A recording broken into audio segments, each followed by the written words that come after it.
Red Williams because he had red hair, but I was so glad to call him Dad.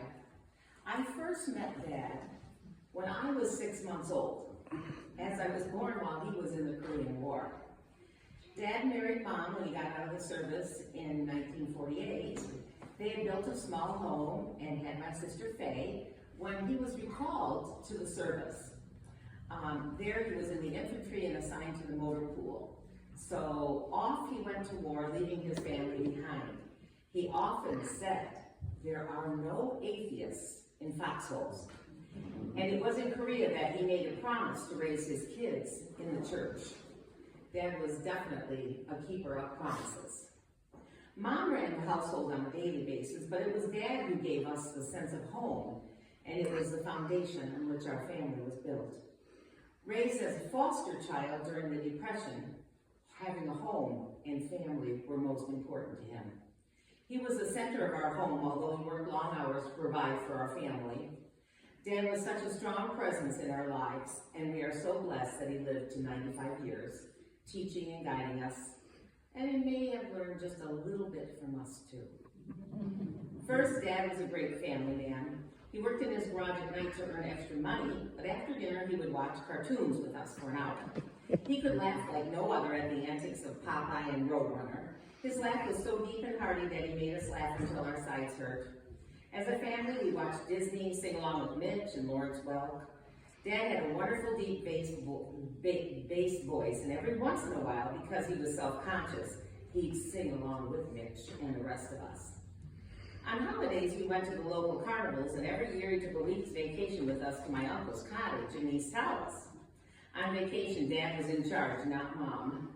He even went shopping with us, letting us put all the things we liked, and usually weren't allowed, into the grocery cart.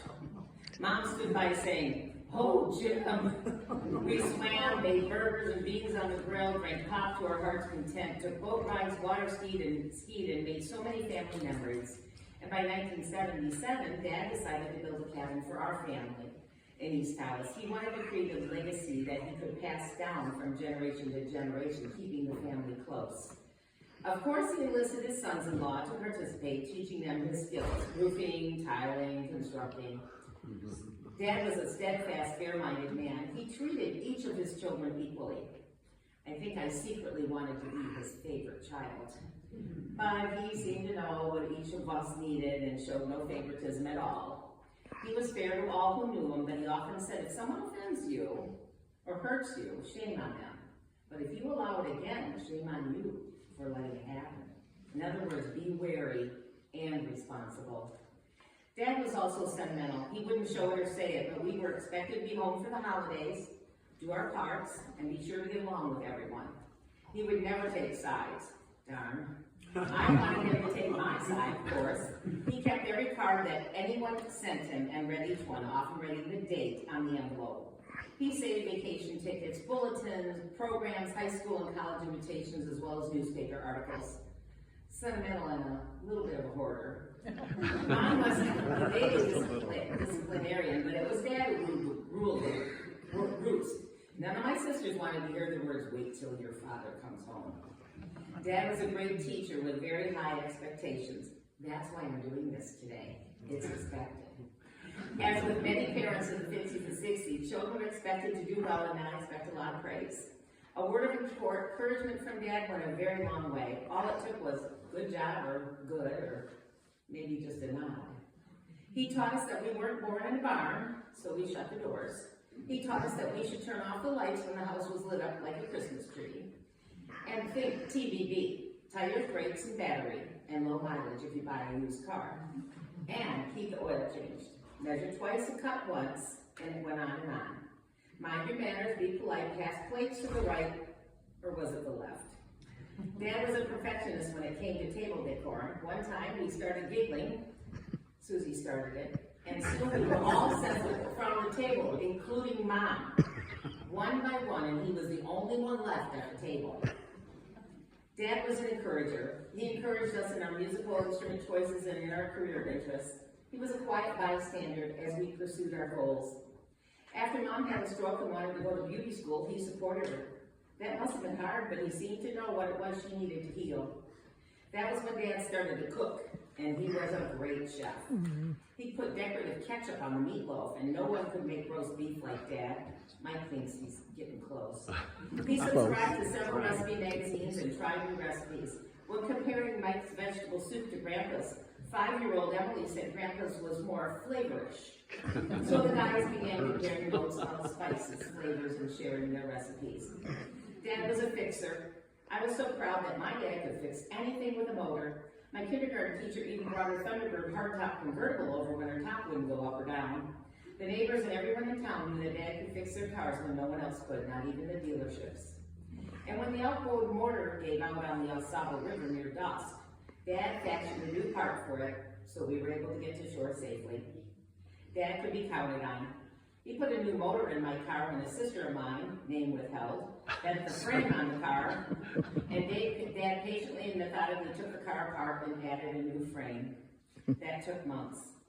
Susie and I were on a long trip home when the car made the most awful noise. We went to the gas station where they looked at it, finding nothing wrong, and Dad said, "Drive it home, you'll be okay." He was right. Some trim on the car was making a horrible vibration. During the last few years, I'd stop by the house and see him with his Bible, and he'd say, "I'm just reading a little. I figure I'm going to meet him soon, so I better get to know him better." When Dad decided that he was done, worn out, and ready to meet our Lord, it was hard for him and for us. Dad wasn't a quitter, but his pain was just too great. He had made difficult decisions in the past, but this decision seemed hardest for us. Selfishly, we wanted him with us longer. We told Dad that he was teaching us how to live our last days with dignity and courage. One more lesson I didn't feel ready to learn. Do you remember that I told you a home and a family was important to Dad? Partly because he was raised in a foster home. In John 14, verse 2, Jesus says, "My Father's house has many rooms. If that were not so, would I have told you that I'm going to prepare a place for you?" I'm so glad, and it warms my heart to believe that Dad is reunited with Mom and our loved ones in a house prepared just for him. Amen. And in his loving care.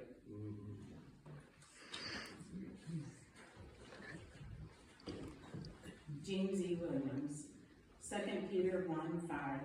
For this very reason, make every effort to add to your faith goodness, and to goodness knowledge. Dad lived that. I am Jim's youngest daughter of 5, Lisa Limbright. Thank you for coming. I know Dad would. He would love knowing you're here together to honor him. Our family really appreciates your love and support more than we can express. Dad had several names growing up. Jimmy, Red, because of his auburn hair. Jim, James, and Dad. Annie and me, his stepmom, the woman who raised him, called him Mr. Man. She would say, "Mr. Man, don't be smart just because you know how," when he was getting too big for his britches. And those are my dad's words. And he also said, that Annie told him, "James, you have a terrible temper, but your good heart is what saves you." He grew up during the Depression, loved playing football in high school and watching the game as an adult. He was in the Korean War twice, from 46 to 48 and from 50 to 51. He married and had 5 daughters. Dad loved vacations. It always amazed me that he would seem to transform into a different person when his heavy workload and responsibilities were put aside. On vacation celebrations is when Dad smiled the most with those deep dimples and straight teeth he had. Up north at the cabin vacations were a yearly event. A day out at the lake with a picnic and the boat fun was the best. We loved skiing with a wooden Century fishing boat that Dad transformed into a ski boat, complete with windshield, steering wheel, and mahogany bench seating. I still can see him in my mind's eye skiing with a cigar in his mouth and a straw hat on his head. Dad was a supervisor at General Motors. He told me he had many very skilled and talented men that worked for him. Some became good friends. when he retired, he gave me this cutting from a paper that he had on his desk. He said that he would read it often to remind him of what was important. This is what it said. Watch your thoughts, for they become words. Watch your words, for they become actions. Watch your actions, for they become habits. Watch your habits, for they become your character. Watch your character, for it becomes your destiny. He always was an old soul with deep thoughts.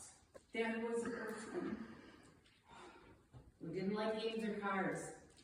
He said he didn't want to think, and it didn't get him anywhere. When it didn't get him anywhere, he didn't want to waste his time on those things.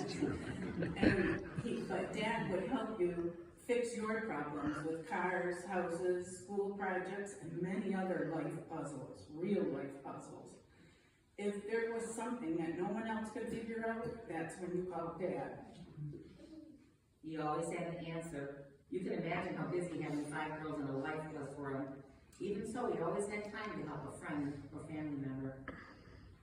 Another thing I marveled at was Dad's ability to stretch a dollar for music lessons, musical instruments, vacations, cards, free houses, college tuition, weddings, and the list goes on, all on one income. Dad never was going to go back on his word. If he said he was going to do something, he made sure that he did it. He always tried to look at the positive and find a way through a challenge. I sure will miss being able to talk to him and ask his thoughts. We all will. Yeah. We're grateful that we had him for these 95 and a half years. 2 Peter 1:5. For this very reason, make every effort to add to your faith goodness,